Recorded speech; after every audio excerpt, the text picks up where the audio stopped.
Our next guest has hosted a terrific power showcase. In fact, it's called the Power Showcase. Going on, what, 15? This is year 16. Yeah, of the this Power is an Showcase. annual visit for us. What's this, year 5 for us? At least. We're pleased to have Brian Domenico on with us once again, talking about the Power Showcase. Brian, good morning. Harold, Matt, as always, it's really nice to see you, and I appreciate you having me on. Well, we appreciate you coming on with us to kind of introduce our viewership to some of the kids that you've discovered and showcased in your Power Showcase. I mean, boy, the list is unbelievable. We watch the video of this thing all the time. Among the players that you had, and I guess you could talk on all of them, who's made your eyes pop the most at the Power Showcase?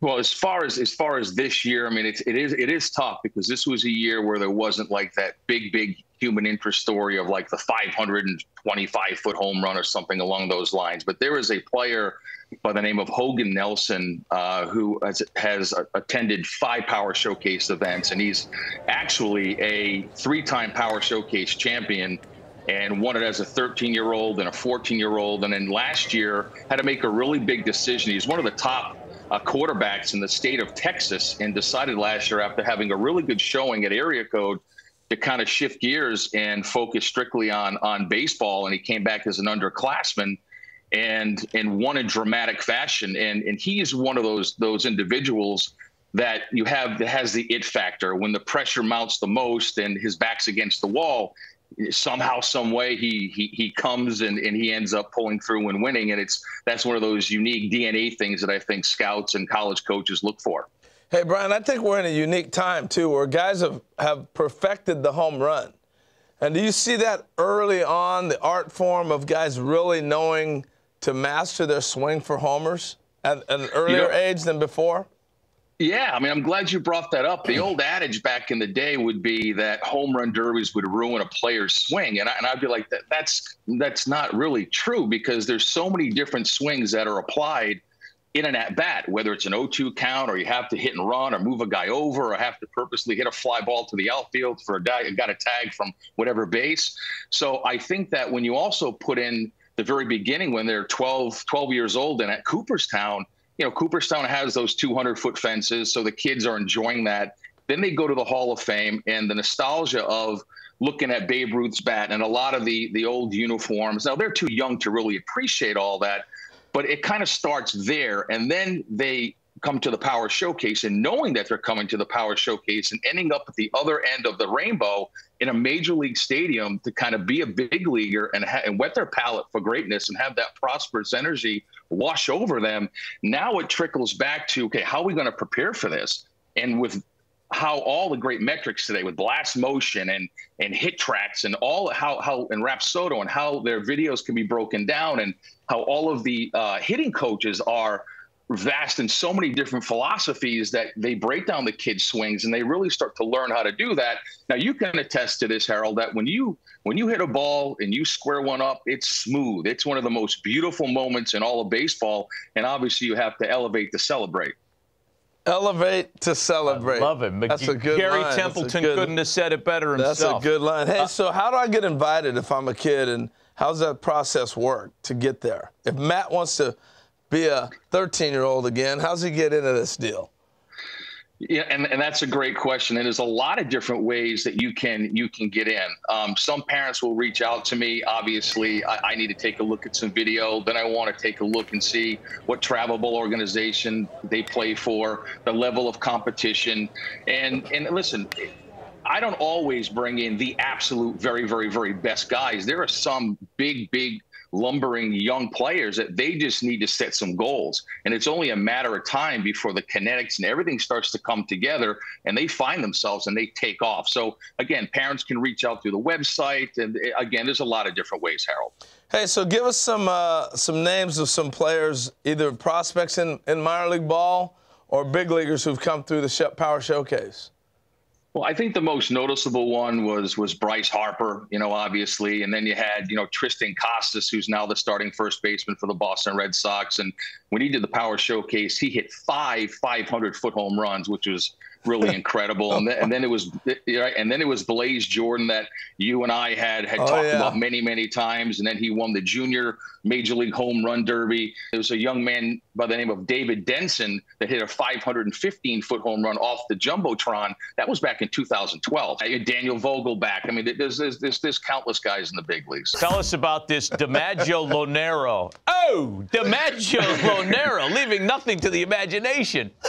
A very, very cool story. So his grandfather was an Italian immigrant. And so when he got to New York, just fell in love with baseball and obviously the New York Yankees. And when he had his son, which is DiMaggio's father, his name was Bill. When Bill grew up, he obviously was a diehard Yankee fan. So he decided to name his son DiMaggio. And his father was like, well, listen, that's kind of a tough name to live up to. And what's ironic is that DiMaggio actually told his father, and he knew about the event because two of his buddies did the event a couple of years ago, a player named Drew Rapepi, who actually was a two-time Power Showcase world champion. He told his father, he's like, I'm gonna go down and I'm gonna win it. And I think he put out some incredible numbers, 468 feet with his longest home run. And he has tremendous raw power. And like I said earlier, just scratching the surface in his potential. And I think he did Joe DiMaggio pretty proud, for sure. Yeah, I would say these kids are breaking my back looking at these videos. Like Italians, baby. Like Italians. I understand they also named the family dog Yogi. Is that right? Man, that's right. Living a Yankee dream there. Yeah. I want to ask you about, because there's a couple of 12U and 13U kids that popped as well. And I don't know, for me, the younger they get with the power, I mean, it makes you marvel at the command and the bat to ball skills when the kid's 12 years old. Great point. I think that some kids gravitate towards enhancing their baseball DNA and looking for that next big stage to have to compete upon, like IJ Garza you just saw. That's Tyler Cerruti. That's Sebastian Carthace, who actually won Week 9's Home Run Derby in Cooperstown. Austin Brown, who is a 14-year-old, Harold and Matt, that hit a 479-foot home run. Here it is right here. He hits it, and it goes off the back of the loanDepot. My gosh. Check this out. Looks like Corey Hart. Beautiful, easy swing. Yep, beautiful, easy swing. Oh, man, it's unbelievable. That is talent. amazing. Now, one more guy, if I can here, is a 6'8" power hitter from Tennessee named Braden Turnage, and I did a little research. I think he's 16 or 17 years old. 6'8". And I did a little digging, and I wanted to find out, okay, who in today's game, position player wise, are the top guys as far as height. You had O'Neal Cruz, the shortstop with the Pirates, and then you have Aaron Judge, who plays outfield. But I wanted to dig a little deeper and find out who was the tallest major leaguer to ever play first base. And it was Tony Clark. I guess he's the executive director of the Major League Baseball Players Association, had 251 home runs and a 15-year career. But, yeah, I mean, 6'8", and he's an incredible basketball player, and he's also an ascending pitcher on the mound. Wow. That's scary. He looked like Richie Sexton. Yeah, that's a good. I thought he looked like George Mirasan. Yeah, that's good, too. NBA player. Hey, Brian, we appreciate the visit as always. Congrats on another successful run on the Power Showcase. I know that kids love participating in your event. You had it a few weeks ago, and for folks that are interested, it's on the website. We have the information on the screen. Brian, we appreciate the visit. Happy holidays to you and your family. Always. Thanks, guys.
Nick Presto, scout Kansas City Royals.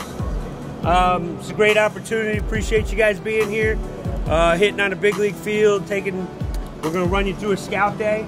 You know, as scouts, we're looking for a bunch of things to see if you're going to be a professional player. I mean, obviously, we're looking for hitting. We're looking for power. We're looking for running, arm strength, and fielding. Those are the 5 tools that we're looking for. All this stuff's important if you want to play this game.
Representing Mississippi, he is a third baseman out of the Cathedral School, Drake Cox. Drake is a returning participant from the 15th annual showcase, in which he recorded 3 home runs with a longest distance of 371 feet.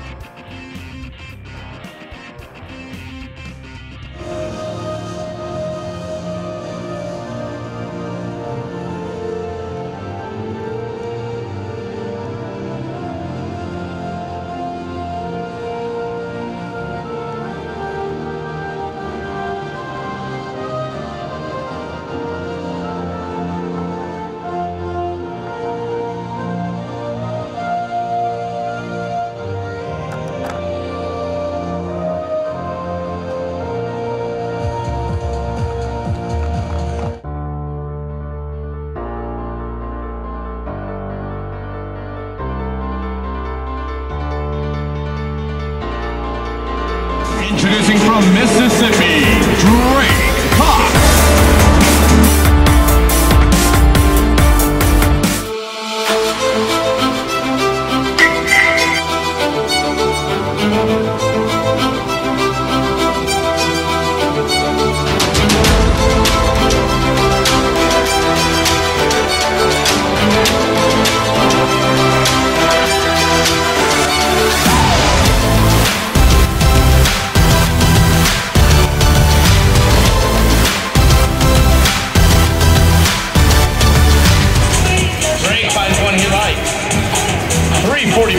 That home run was registered at.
I'm here with Drake Cox at 16th World Power Showcase. Drake Cox, how you doing? Good. I noticed you were having some hacks yesterday during the home run derby. Wanted to talk to you a little bit today. What's the approach like at the plate? I know it's not the home run derby today, but obviously, get some bases, help the team out in any way. So just talk about a little bit your approach. It was good. Couldn't make good contact on it. Probably get it next time. What about the approach for today? What's the goal for the game? To get base hits and win. Got you. Anything you got to say? Any shout outs to any family back home in Mississippi or anywhere? Shout out to all of them. All right, thank you, Drake.